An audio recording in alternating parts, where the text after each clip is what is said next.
नमस्कार दोस्तों, defence news Hindi में आपका स्वागत है। आज की मुख्य खबरें। यूरोप पर मंडरा रहा रूसी खतरा। रूस के यूक्रेन पर आक्रमण के बाद यूरोप में बढ़ते तनाव को देखते हुए जर्मनी ने अपनी वायु रक्षा प्रणाली को पूरी तरह से सक्रिय कर दिया है। यह कदम जर्मनी के उस गंभीर सुरक्षा चिंतन का हिस्सा है जिससे रूस को यूरोप के लिए एक प्रमुख खतरे के रूप में देखा जा रहा है। इस निर्णय के पीछे जर्मनी का उद्देश्य न केवल अपनी राष्ट्रीय सुरक्षा को मजबूत करना है, बल्कि यूरोप के व्यापक सुरक्षा ढांचे को भी सुदृढ़ करना है। जर्मनी ने पहले ही यूक्रेन को कई आईरिस-टी वायु रक्षा प्रणाली प्रदान की है, जो रूस के मिसाइल, ड्रोन और क्रूज मिसाइल हमलों का सफलतापूर्वक सामना कर रही है। यूक्रेन में इन प्रणालियों की कामयाबी ने जर्मनी को अपने स्वयं के बचाव के लिए भी इसी तकनीक को अपनाने के लिए प्रेरित किया है। भारत। अगला समाचार। भारत जिस रफ्तार से बढ़ रहा है, सिंगापुर उसे अपना प्रबल साझेदार और दोस्त के तौर पर देखता है। सिंगापुर ने साल 1965 में आज़ादी हासिल की थी, जिसके बाद से उस चीन की विस्तारवादी रवैये के साथ साथ मलेशिया और इंडोनेशिया के संभावित वर्चस्व के खतरों से इसको जूझना पड़ रहा है। इन खतरों का सामना करने के लिए सिंगापुर भारत को एक प्रमुख भागीदार के तौर पर देखता है। दरअसल चीन अपनी विस्तारवादी नीतियों को लेकर बदनाम रहा है। उसके इसी रवैये के चलते कई देशों के साथ उसका विवाद रहा है। जमीन से लेकर समुद्र तक वो अपनी दावेदारी ठोकता रहता है। दक्षिण चीन सागर के कुछ हिस्सों को लेकर चीन और सिंगापुर के बीच में तनाव रहता है। साल 2019 में दोनों देशों के बीच समझौता हो चुका है, लेकिन चीन अपनी हरकतों से बाज ही नहीं आ रहा। ऐसे में सिंगापुर की चिंता बनी रहती है कि भारत जिस रफ्तार से बढ़ रहा है, तो सिंगापुर उसे अपने प्रबल साझेदार और दोस्त के तौर पे देखता है। अगला। पीएम मोदी ने 26 अगस्त को अमेरिकी राष्ट्रपति से ऐसा क्या कहा?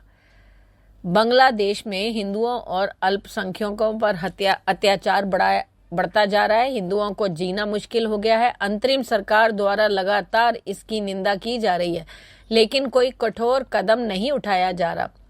बांग्लादेश में हिंदुओं के खिलाफ हो रही हिंसा को लेकर भारतीय काफी चिंतित हैं। पीएम मोदी ने तो लाल किले से ही बांग्लादेशी हिंदुओं और अल्पसंख्यकों पर हो रहे अत्याचार पर अपनी मंशा जाहिर कर दी थी। इसी बीच व्हाइट हाउस के राष्ट्रीय सुरक्षा संचार सलाहकार जॉन किर्बी ने एक खुलासा किया। जॉन किर्बी ने बुधवार को बताया कि अमेरिकी राष्ट्रपति और भारत के पीएम मोदी के बीच पिछले सप्ताह फोन पर बात हुई थी। फोन पर हुई बातचीत में पीएम मोदी ने बांग्लादेशी हिंदुओं की सुरक्षा को लेकर बहुत चिंता जाहिर की थी। अगला। चीन को मिसाइल अपग्रेड के साथ मिला नया एयर डिफेंस सिस्टम HQ-9B। चीन की सेना ने अपना नया air defence system HQ-9B launch किया है। यह एक लंबी दूरी का हवाई सुरक्षा कवच है। PLA ने HQ-98 को एक नया सेटअप में दिखाया है, जिसमें ट्रांसपोर्टर, इरेक्टर, लॉन्चर है। ये सतह से हवा में मार करने वाली मिसाइलों के एक छोटे हल्के वर्ग से लैस है। इसकी खास बात यह है कि लॉन्चर 8 मिसाइलों को ले जा सकता है। शुरुआत में HQ-9S केवल बड़ी और लंबी दूरी की मिसाइलों से लैस थे, जिनमें से प्रत्येक वाहन पर 4 मिसाइलें थी। HQ-9B 250 किलोमीटर की एंगेजमेंट रेंज का दावा करता है। ये करीब 2 लाख वर्ग किलोमीटर के विशाल क्षेत्र को कवर कर सकता है। इसका 307 डिग्री रडार कवरेज और कोल्ड लॉन्च सिस्टम इसे किसी भी दिशा में लक्ष्यों को भेजने में सक्षम बनाता है। ये सुविधाएं बेहतर सेंसर और डेटा लिंक के साथ HQ-9A से महत्वपूर्ण अपग्रेड को दिखाती है। 90 के दशक में HQ-9 के शुरुआती विकास के बाद इसमें कई महत्वपूर्ण वृद्धि देखी गई। अगला। अब रूस कर रहा है आग उगलने वाले ड्रैगन ब्रेथ की टेस्टिंग। रूस इस समय में यूक्रेन के ड्रैगन ब्रेथ ड्रोन यानी आग उगलने वाले FPV से बहुत परेशान है। काफी नुकसान झेलने के बाद रूस ने अपने ड्रोन की टेस्टिंग शुरू कर दी है। इस पे एक्स पर इसका एक वीडियो भी है। रूस एक अनजान जगह पर भी ड्रोन की टेस्टिंग कर रहा है, जहां पर आग उगलते हुए ड्रोन को उड़ते हुए दिखाया जा सकता है। ये ड्रोन आसमान में उड़ते हुए गर्म पिघला हुआ लोहा गिराता है। इसका तापमान 2400 डिग्री सेल्सियस होता है। इस तापमान में मजबूत कवच वाला टैंक भी पिघल जाए तो इंसान और उसके छोटे मोटे हथियार क्या ही कर लेंगे। इस ड्रोन में जो चीज जलाकर नीचे गिराई जाती है वो होती है आयरन ऑक्साइड और एल्युमिनियम पाउडर का मिश्रण।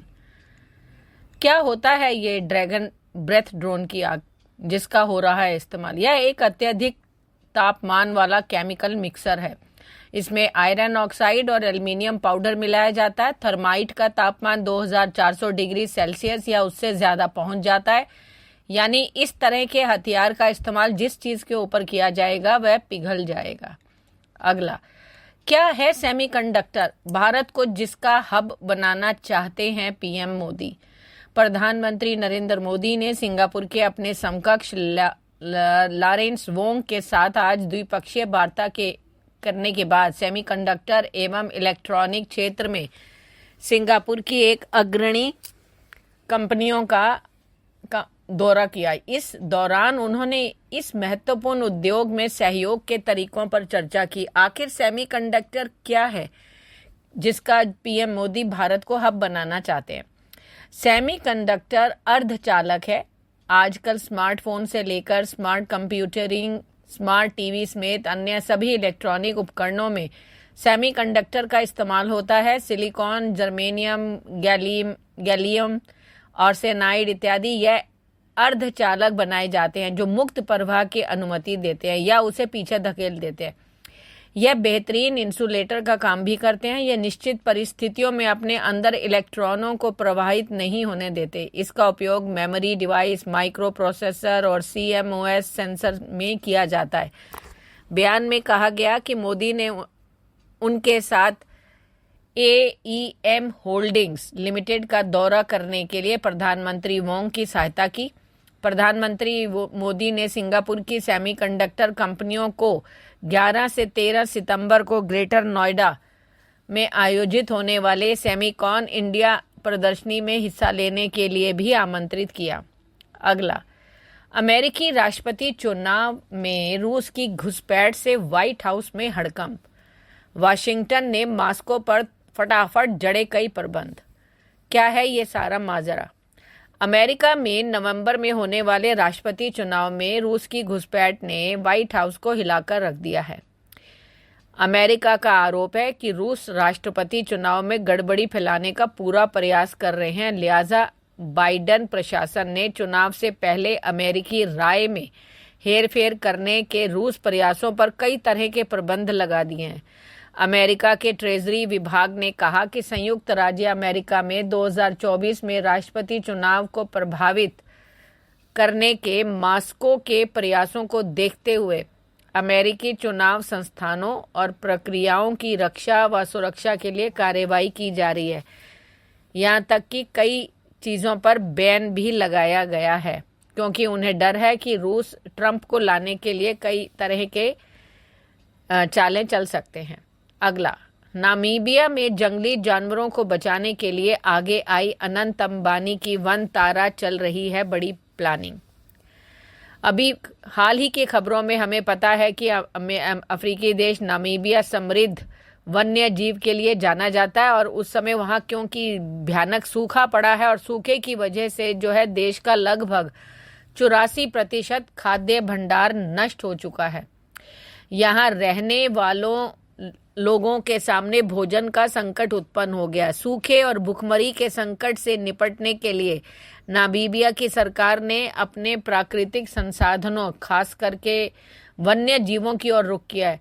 यहाँ की सरकार ने अपने लोगों को मांस उपलब्ध कराने के लिए हाथियों और दरियाई घोड़ों सहित 700 से अधिक जंगली जानवरों को मारने की योजना बनाई है।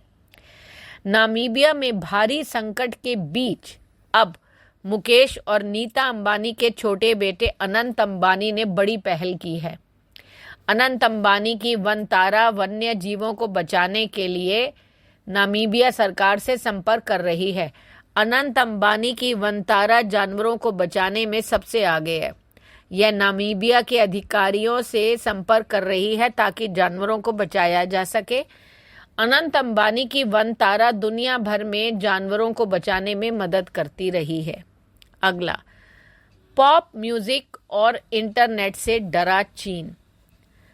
अक्सर ऐसा कहा जाता है कि चीन में जो भी होता है उसकी खबरें मीडिया में ना के बराबर आती हैं, क्योंकि वो अपनी हर चाल, हर प्लानिंग को छुपा कर चलता है। लेकिन अब जिस तरह की खबर चीन के सामने आई है वह बहुत ही चौंकाने वाली है। चीन में एक नई पाठ्य पुस्तक में चेतावनी दी गई है कि रॉक एंड रोल, पॉप संगीत और इंटरनेट आदि का इस्तेमाल चीनी युवाओं को रंग क्रांति के लिए भड़काने की खातिर किया जा सकता है।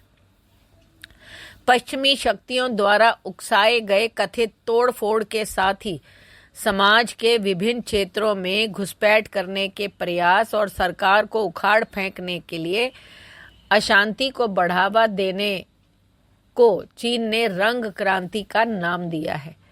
राष्ट्रीय सुरक्षा पर नई पाठ्य पुस्तक पिछले सप्ताह आधिकारिक तौर पर जारी की गई थी। धन्यवाद।